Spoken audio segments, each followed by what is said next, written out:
Team India మరో big టోర్నీకి సిద్ధమవుతోంది. రేపు ఆసీస్తో బోర్డర్ గవాస్కర్ ట్రోఫీలో తలపడబోతోంది. ఇక ఫెర్త్ వేదికగా భారత్ ఆస్ట్రేలియా మధ్య జరిగే తొలి టెస్టులో ఈ సిరీస్ మొదలు కానుంది. ప్రపంచ టెస్ట్ ఛాంపియన్షిప్ ఫైనల్ కు భారత్ అర్హత సాధించాలంటే ఈ సిరీస్ కీలకం. ఈ సిరీస్ లో 4-0 తేడాతో ఆసీస్ ను ఓడిస్తేనే భారత్ నేరుగా WTC ఫైనల్ కు క్వాలిఫై అవుతుంది.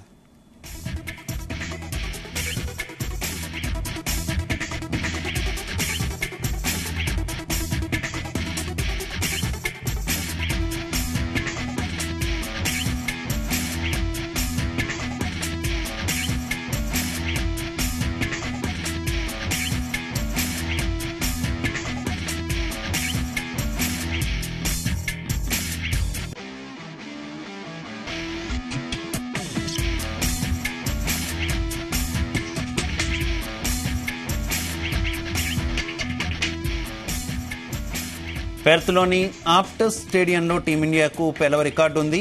ఈ మైదానంలో ఇప్పటివరకు భారత్ ఆస్ట్రేలియా మధ్య 5 టెస్టులు జరిగాయి. అందులో టీమిండియా కేవలం ఒక్కసారి మాత్రమే విజయం సాధించగా ఆస్ట్రేలియా 4 మ్యాచ్ల్లో గెలుపొందింది.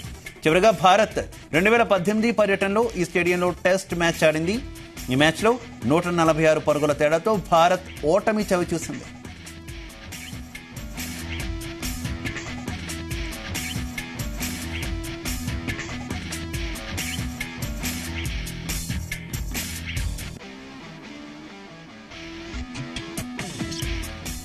పెర్త్లోని ఆప్టస్ స్టేడియంలో టీమిండియా సాధించిన అత్యధిక స్కోర్ 402 పరుగులు.